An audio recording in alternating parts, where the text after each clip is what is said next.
for that beautiful introduction. I guess I should call you Professor Lenz, but all of you are such good friends. Please just call me Judith.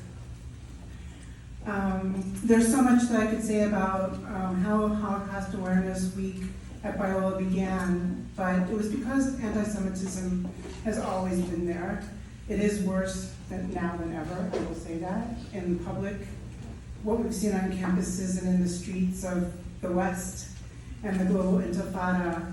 And so I want to begin by telling you that my father's parents, Alexander and Jenny Moses, were deported in their old age from their home in Hamburg to Theresienstadt, where in November of 1940 they both perished from probably typhoid, something like that. I actually went to the Czech Republic to see where they were, and they were very helpful and helped me to locate their apartment, which they had two different places, men and women were separated. These were very old people, my great-grandparents. My dad was 6 years old when his mother was able to come to this country. They had to find guarantors who would say that they would support them in order for them to be admitted, and they were only giving out a few visas to Jewish refugees, but my grandmother was very persistent. My grandfather, meantime, had been taken away to a labor camp where he was working on the Kiel Canal so that the Bismarck, the battleship at Bismarck, could pass through the canal into the North Sea because it was too narrow. But a guard noticed that my grandfather had received an American stamp on a letter from my grandmother telling him that they were safe in the US and asking for him to try to get there as soon as possible. The guard said, "Hey, I'll let you out of here, just give me the stamp." So philatalism is extremely important in my family, stamp collecting. So in order to escape from that labor camp, my grandfather had to go across Eastern Europe during the war, and he had to raise money. I think that he did that by boxing. He was a very good boxer. Eventually he would box with Leo Schmeling, the US boxer. He eventually made it across Russia, across Manchuria, into Korea, to Japan during the war, and he got a visa to go to Canada, and 3 years later he was reunited with my dad and mom and grandma. So their story, of course, only came out in dribs and drabs, but my students at Biola, having decided that what I had to say about the Holocaust mattered greatly to them, insisted that I start doing Holocaust teaching and also events. I did not want to teach the Holocaust. It's horrific. When one of my honors students asked me to do her honors thesis on the subject, I told her I didn't want her to. It was too dark and I didn't want to ruin her senior year. She insisted, and because of that, I just agreed to begin to teach and do Holocaust things. I wasn't trained in specifically Jewish history. I'm an Islamic history specialist. So it's thanks to my students and the history department and the support of many people across campus that we were able to have many Holocaust awareness weeks that many of you participated in over the years. We brought top scholars to campus, and so this is a very solemn occasion. And so I'm very grateful to the department, and also I want to thank Professor Davidson also for his contribution, because it's emotional. This is not something that you can be objective about. I want to share with you a letter that I received this morning. I received this because someone in the Netherlands who had also studied Edith Stein and published in our journal, where we both published articles on Edith Stein, who was a Jewish Catholic who died in Auschwitz, but for a time she had escaped to Holland. And so this Dutch pastor wrote to me, and this is what he said. He's been preaching on my book, using my book for a sermon series on reconciliation, but he wrote this to me. He actually sent this to all of his friends and then sent me a special note that I'm not sharing, but then this is what he sent. To our dear Jewish friends in Israel, the Netherlands, and elsewhere, we want you to know that we wish to accompany you in remembering the 6 million Jewish men, women, and children who perished in the Shoah. In these days of so much continuing hatred towards you, as the elected people of Hashem, we want to remember together with you. May you find consolation by the knowledge that Hashem has been present in all anguish. I have come down, Exodus 3:7, and in all their troubles, he was troubled, Isaiah 63:9. May you therefore also today know that you are not alone in remembering. From a distance, but from the heart, may shalom be granted to you from above. Edyan and Kobe Westerman. He's written a book about studying the Bible through the lens of Yeshua, the Jewish Messiah. It's a very, very beautiful and dense book that I'm reading now. But he has been just writing me lots of letters. And so the greatest joy in writing a book is that you send it out into the Netherlands, and here from the Netherlands comes a response. And it's like teaching with a bigger audience.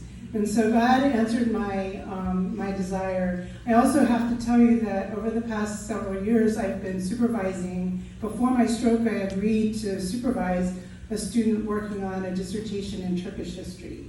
And I agreed to do that, and then I had my stroke, and I thought, oh my gosh, what am I going to do? But all through these years, he's been diligently working on this, and he's a missionary to the Muslim world. He's a really amazing young man. Not so young anymore, but younger than me. But yesterday, he just passed, and he is now Dr. Thomas Messick. And I'm very, very proud of him. So God has been so good to me. I want to talk about something that drew me to Biola. There are many, many things that drew me to Biola. Of course, Dr. Dietrich Boots, wherever you are, had a deep correspondence with me and brought me here, despite my concerns. But Paul, my husband, is Paul W. Rood, which might sound familiar. There's a couple of halls and streets and things named Rood. So his grandfather was the president of Biola during the 1930s and then into the 1940s. This continued. They were sending out pastors trained at Biola and scholars to speak against anti-Semitism during the Nazi era. And that kind of clinched it for me because I read the doctrinal statement, including the notes, and I said, if there's one place in the world where a Jewish Christian can actually teach at the university level, and there he is. Hi.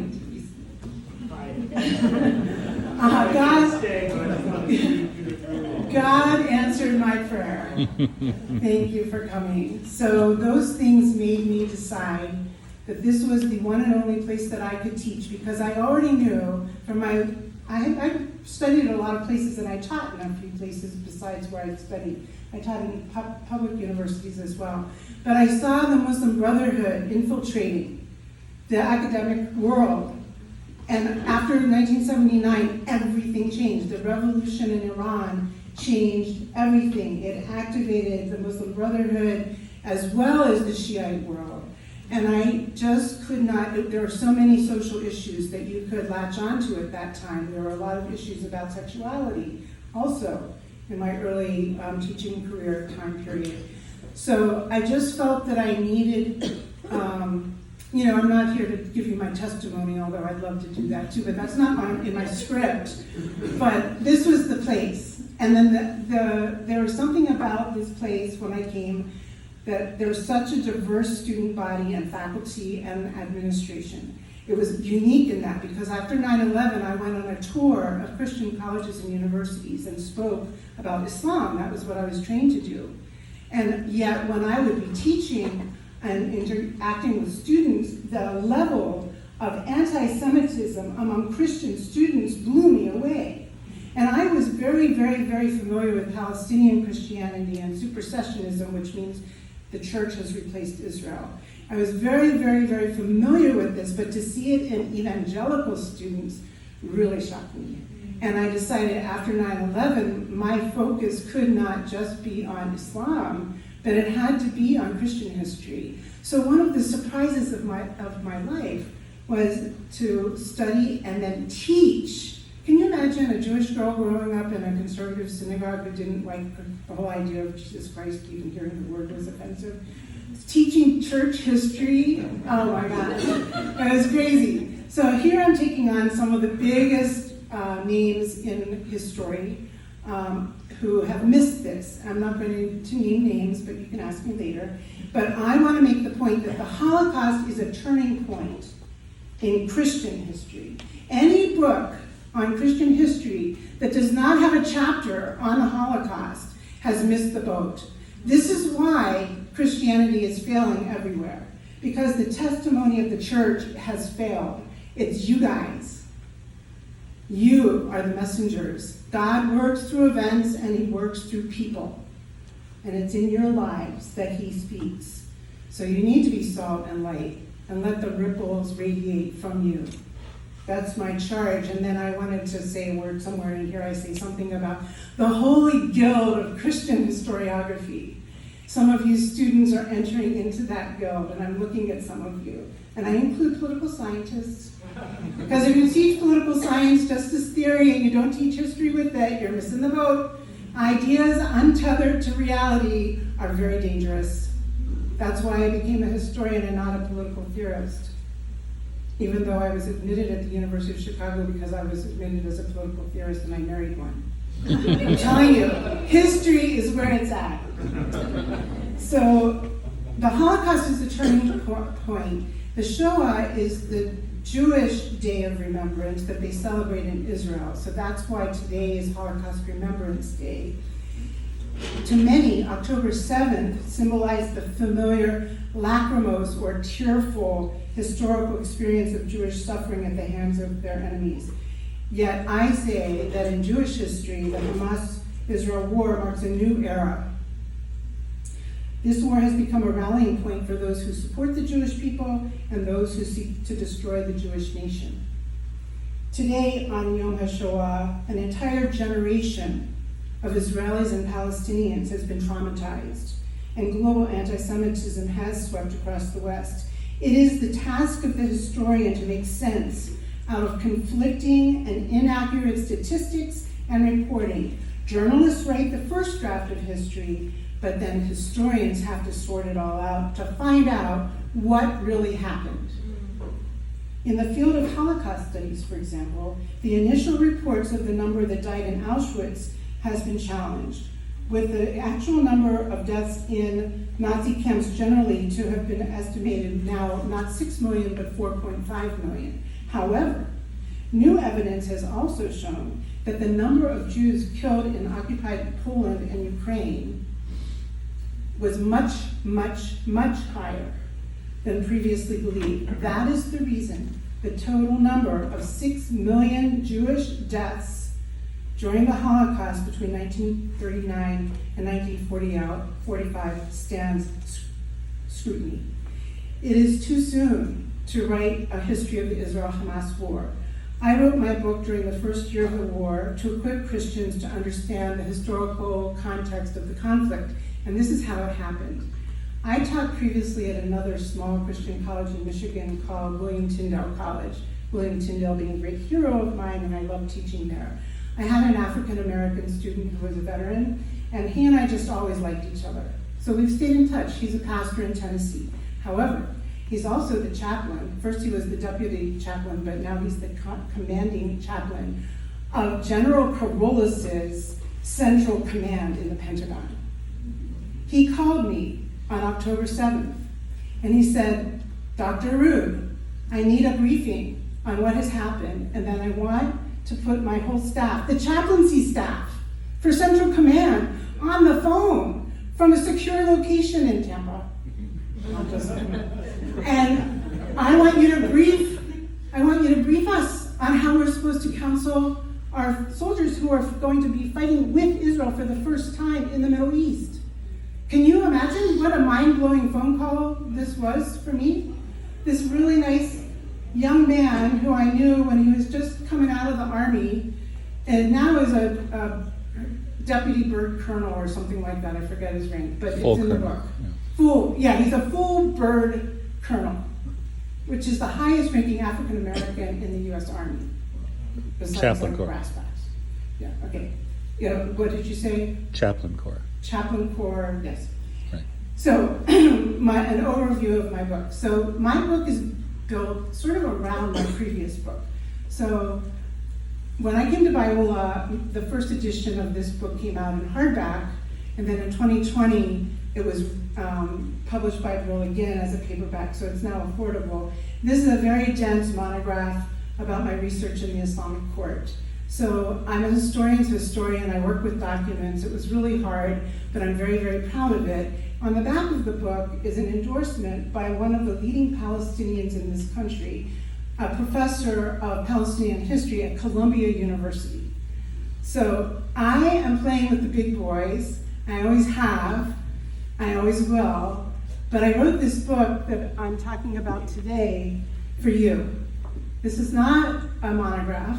This is written as if it was a 4-year course in Middle Eastern studies. So I'm going to talk about what's in the table of contents. I do want to read this paragraph that I wrote. Beauty for Ashes, which comes out of my experiences and learning at Biola, is unique in that I include Arab Christian and Islamic history into my narrative of the Middle East and place it within Biola's historic theological niche, progressive dispensationalism, which I call a generous theology of history. I reframed it because I learned a lot during all of the DEI controversies at Biola and elsewhere, and I wanted to answer some of the problems that we were having concerning these theological positions. My Biola mentor, Professor Robert Zosi, of blessed memory, helped me to formulate my understanding of eschatology as the framework of world history, as I explain in my book.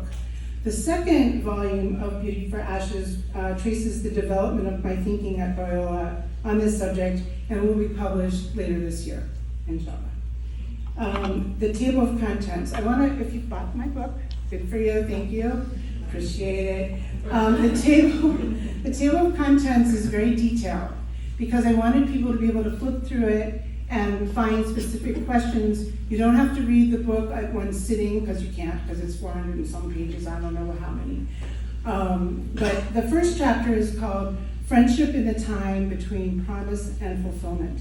And that is our age. This is the age of the church, we usually say, or maybe we say the age of grace. But in 2 Corinthians 6:2, it says this is the day, or age, of salvation. And Jesus' name is salvation. They spell it a little differently, but it's the same idea as salvation. So this is AD, the year of our Lord, right? That is the good news. And in the beginning of my book, I use that verse and also my other dearly held verse, Ephesians 3:6, which talks about us being joint heirs together in the church. But I'm going to talk about this concept a little bit further later on. The second chapter is called A Primer on the Israel-Palestine Conflict. This is a biblically based perspective. And I start with the Bible and I ask the question, what is a nation? Because there's a lot of disputation about the Palestinians and the Israelis. The Jewish people are a nation because according to just Western civilization, they're a nation. It's been part of the story of the world since Abraham. The Jewish nation formed at Sinai, et cetera, et cetera. The Palestinians are a recent people formed out of politically contingent events. So I go through and ask questions, and that you go through as if you were students in a class asking me a question, and I'm answering the question for you. What's unique about this is that I weave Arab Christian history into the story, and I also then enfold Islam as a Christian heresy. So it's all one big thing, and we know there's been a lot of Christian heresies as well. So Islam is just in that, that same collection of human experiences as they've tried to navigate the meaning of Revelation. So I go into all kinds of detail, and then I bring it up to the present day. So I even talk about the Abraham Accords and a whole bunch of other things. The third chapter is especially important for Biola because it talks specifically about William E. Blackstone, the first Christian Zionist, who was a founder here. And he was a very sensitive, thoughtful, and compassionate person who cared about Jews and Arabs and had lots to say about it all.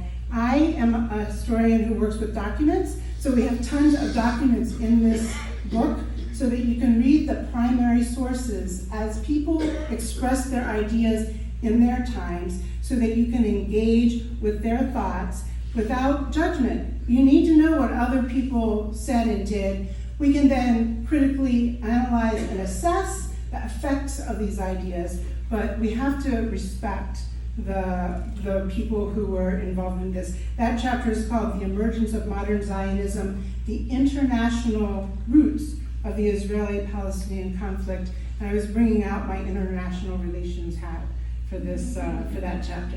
The next chapter was the chapter that I wrote to brief my pastor friend in Tennessee.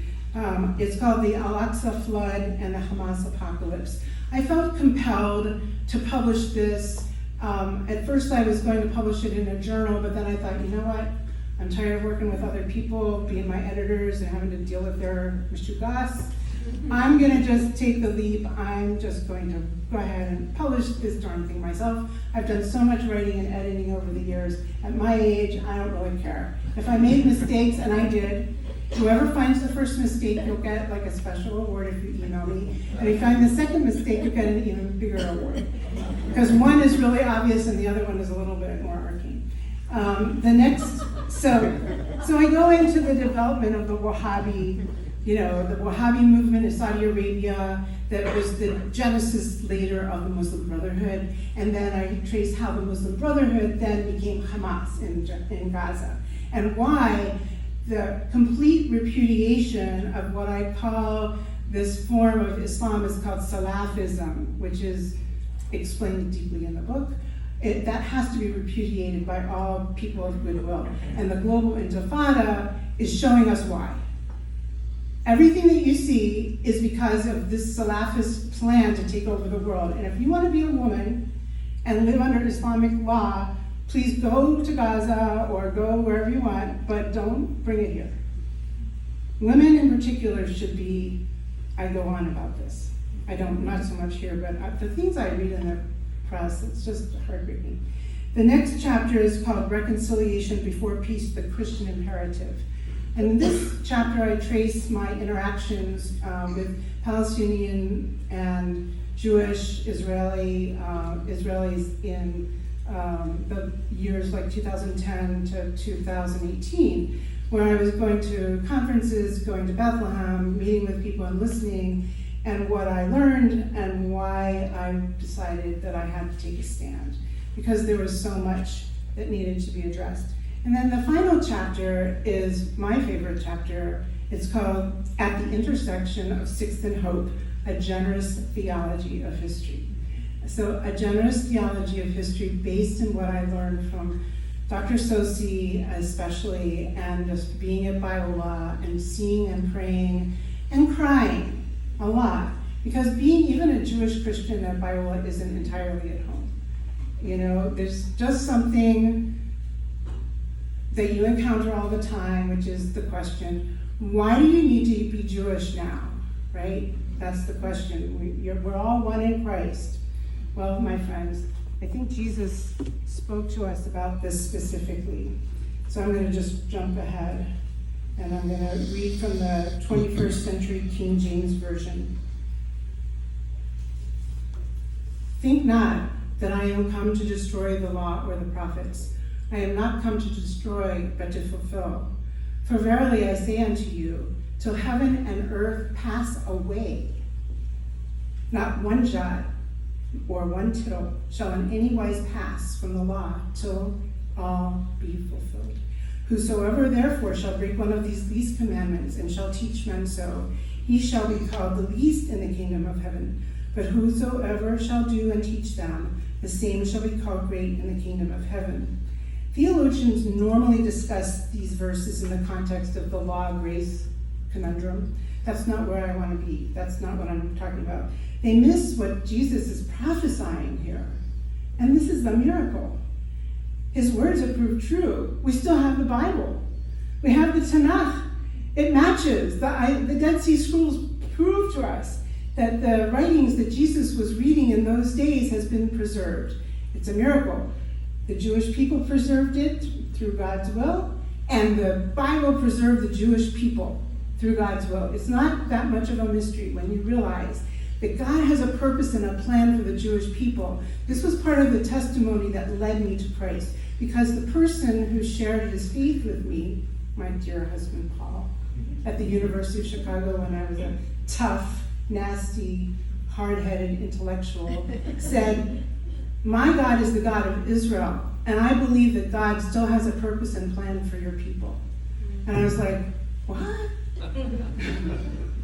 It just completely shocked me. I had never seen that in anything I read. I had read tons, believe me. The Bible has been preserved down to our days and will last until the final consummation of history when all will be fulfilled. This prophecy is especially striking in the context of Jewish history. Today, there's a new thing happening. There's a revival of Orthodox Judaism taking place in Israel and throughout the world. The most popular branches of modern Judaism, Reform, Conservative, Humanist, Reconstructionist, they're all dying out. The Messianic movement, that is Jewish Christianity, and by the way, I should make a note that in my previous book that I'm publishing in the future, I wrote about the fate of Jewish Christians in Nazi Germany, and it was not pretty. It was the same as the regular Jews. The Nazis did not distinguish between people who had one Jewish grandfather and people who were fully Jewish and in the synagogue. So if you had been sitting next to a Jewish descendant in the pews one Sunday, and then the next day the edict came that they could no longer worship with you, and then the next edict came and they were shipped off, that's what we're talking about. That was our first Holocaust awareness event, where we actually had a little dramatic illustration of this. The students were all given a program, but we had made 10% of the programs different than the others. So at a certain point, we asked those who had the distinctive program to please get up and stand in the back. And the students were like, whoa. And then there were a couple of students who were serving as what we might call the guards, who kind of herded them along, And the point was made that you are going to see what happened in your church. What would happen if somebody is identified as a Jew in your church and the spirit of the age is no longer. But these Jews were murdered along with the other Jews. And in a way, this strengthened the hand of Jewish Christians because we died along with them. So you can't distinguish between them. And there aren't that many Messianic Jews. I think it's less than 1% of all Jews in the world. And there aren't that many Jews because most of them were wiped out and we're still rebuilding. So this is heavy stuff. So the Messianic movement has been growing, and the most recent development is what I might call the Orthodox Messianic movement, represented very well by an organization called the First Fruits of Zion. These developments are also influencing church history, as biblical knowledge and our understanding of church history has been deepened by both archaeology, historical studies, and especially Jewish Christian studies. There's a whole industry of it. There are so many smart people working on, Gentile and Jewish, on Jewish history in the church. And I've been working with Oxford University Press on a handbook on Jewish disciples of Jesus in the church, which has been a really amazing project. We're still in the midst of it. So being a historian who works with documents, Jesus' prophecy here is amazing to me. He foretold that the Tanakh, the Hebrew scriptures, will stand till the end of time, and the Jews will be preserved and have been preserved. In this way, all nations will be blessed. All nations will be blessed. The church's adoption of the Hebrew scriptures as its own inheritance, something that could not have been taken for granted, because there were those who did not see the God of Israel as the God of the New Testament. He was a lesser God. Marcion is the most famous of these. But the late historian Lamin Sana taught that by agreeing to translate the Bible into vernacular languages, the Jews again gave the Gentile nations another gift that has sustained the church. It's incredibly important. So that's that. And now I want to quickly sum up the 10 rules of history, because this is a history department event. So here are the 10 rules. First, God's nature and human nature never change. No matter what technological advancements we may impose upon humans in a grand experiment to change the narrative, human nature and God's nature will never change. Dietrich, you'll remember these as some of the questions we used to ask teaching students as they graduated. It was similar. Events, here's number 2. Events are unique. Patterns in history can be discerned, but no two historical events are ever repeated or the same. That is, if you're talking about fascism and Nazis, if you're not talking about the 1930s, 1920s, 30s, 40s, you're not talking about fascism or Nazis. And you history students and you political science students and you theologians and all of you, you need to memorize this. This is such an important thing. History is this is 3. History is linear, contingent, and teleological, meaning it has a purpose. Number 4 is God works through miracles, natural and human events, and he is working through us through the Holy Spirit. There is something that I believe is called historical necessity. It means, it turns out the way it turns out. You can't go back and change it. And cause and effect, causation is an important rule in history. If you have one situation, it will cause and affect the next thing. So that's why you can't talk about fascism and Nazism in the same terms today as you did in the 1930s and 40s. A lot of scholars who are specialists in this are making this terrible mistake. Some of them people who I've admired in the past. The next thing is, the truth matters, and there used to be a little signboard that would roll these things, philosophy matters, blah, blah, blah. It never said history matters, but history matters. The land of Israel is like another book of Revelation, right? Because you go and you study from geography, and it's wonderful to go there. Well, history is the other book of Revelation. It shows us the goodness and the evil that humans are responsible for. The next thing, honor the dead. They have dignity too. Don't lie about the past. Honor the dead. But as for the living, no ad hominem attacks. It's very popular right now to make fun of people and to insult them, and wonderful. No, my students and our students, we don't believe in that. We have to have people who can analyze the thoughts and actions of people, but not the people themselves, because only God is the righteous judge. Reason and divine inspiration reflect prevenient grace and special revelation in making all historical knowledge subject to God. The world, the flesh, and the devil are all created by God. We must recognize the sublime and the grotesque. I use the word grotesque to describe the Hamas attack because I wanted to go back to the French Revolution. And some of the thinkers of those times were talking about sublimity and grotesque and ludicrousness. So I felt that the only strong word in my lexicon to describe the Hamas attack was grotesque, which is a category in aesthetic thought.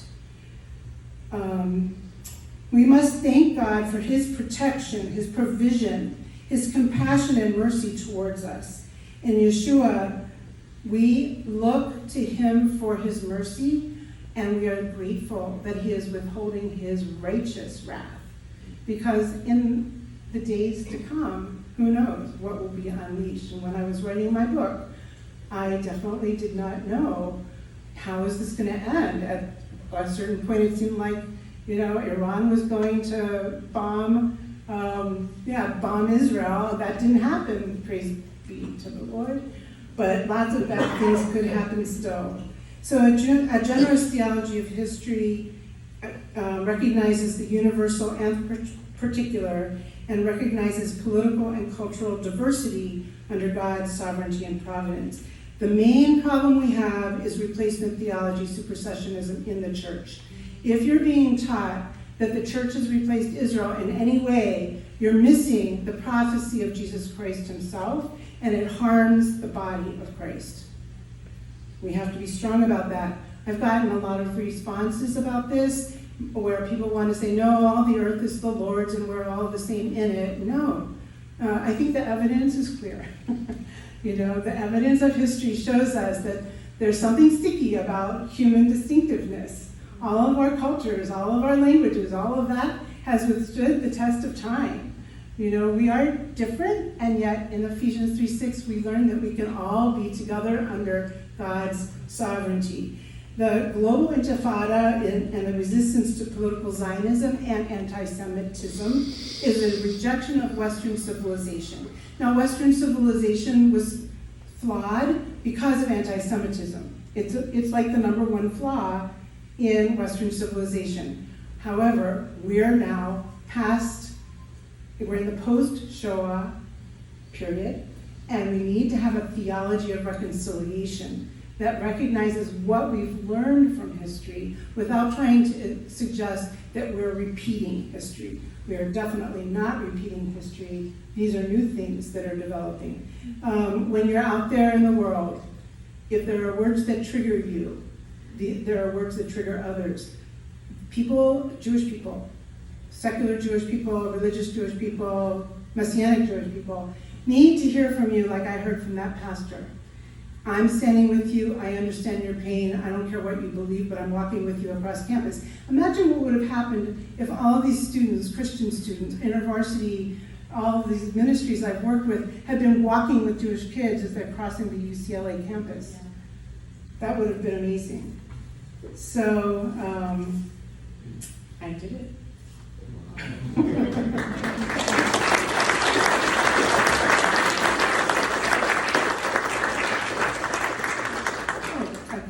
Now, it's my pleasure to give you a special gift. I have a colleague here who's very near and dear to me, and his poetry and his heart have spoken to my heart. And I just sort of spontaneously, because the Lord prompted me, I just asked him without asking permission, which I'm so sorry about. But I asked Chris Davidson if he would compose a poem for Yom HaShoah. And he said, oh, that's called an occasional poem. And he said, I agree to take up this challenge. So he's going to gift you with not one, but two poems.